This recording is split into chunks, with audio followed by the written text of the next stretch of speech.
All right. Elias wanted to do a deck tech on his Merfolk deck. There's been a few people asking for the list, so we figured why not. This is a little different than the one that we've been playing the last few weeks. He capped it at a converted mana cost of 3, so he only runs 20 lands. So we've got 4 unclaimed territories, 4 Hash Up Oasis, 2 Scavenger Grounds. There's only 2 Botanical Sanctums because he doesn't own 4. So he's got 4 Woodland Streams, and he would probably do that. Yeah. If he had the other 2. And then there's 2 islands, 2 forests. Yeah, I'd probably take out the island, 1 island, 1 forest for the 2 Botanical Sanctums. Just keep the 4 Woodland Streams. Just so I can have the dual land or whatever. So. Okay. Might be a little slow that way, but that's what he wants to do. Alright, so then going to the creatures. There are 4 Mistcloaked Heralds, 4 Kamina's Speakers, and then there are 4 Spell Pierce and 4 Enter the Unknown. The best way to play with the Spell Pierce is to just leave up 1 blue. It's really good against like approach decks because they're gonna try to settle the wreckage, and you just leave that blue up, and they're forced to play around it. Or any just board wipe in general, take it out. Just leave up the blue for the board wipe. That's the best strategy for the Merfolk decks because you're gonna have to put a lot of board presence on. Yeah. And you hit with a board wipe, and that's it. There's not much you can do with a board wipe.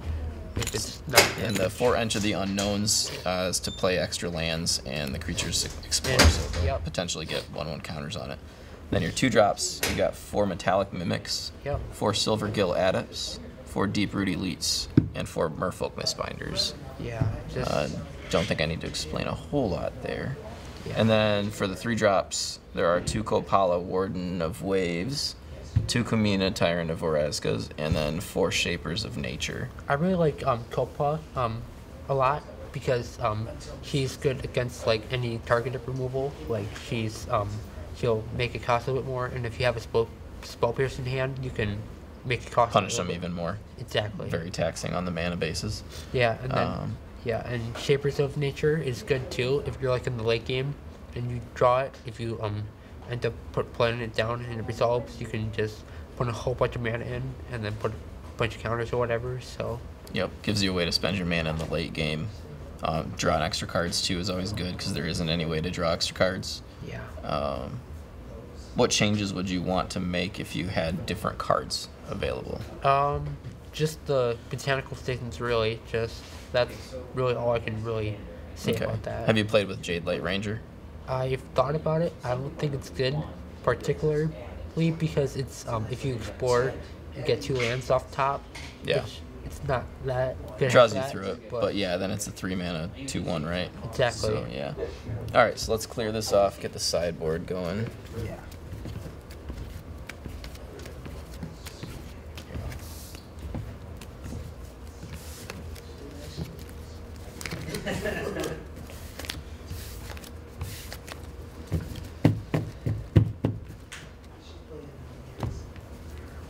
Alright, so we got 3 Dive Downs, 3 Silent Gravestones, 2 Shaper's Sanctuaries, 3 Naturalize, 2 Deep Root Waters, and 2 Admiral's Orders. So what's the game plan here? So, Dive Down, I was thinking kind of similar to Blossom Defense in the way that it's gives your creatures hexproof or whatever. Shaper's Sanctuary probably against targeted removal decks. As well, yes. It's good against that, so you can also draw cards if they target it. And then, and then I like Deep Root Waters because it's not only good against like targeted removal, it can go wide in a way, but also like just an aggro deck where they just play a bunch of creatures or they are themselves going wide. It's good against that too in a way. You get to go just as wide. Yep. And then we've got Silent Gravestones, I'm assuming for anything Gear Hulks and God Pharaoh's Gift, stuff like that. Yeah. Naturalize probably just good about against, the same. Yeah, and then Admiral's Order is good against like approach in a way. Like you can just 1 mana get rid of their settle wreckage. So yeah, very true. It's just another way to play around it. Yeah. So, alright, seems pretty good there. Yeah. Thanks for the deck tech, Elias. Yep.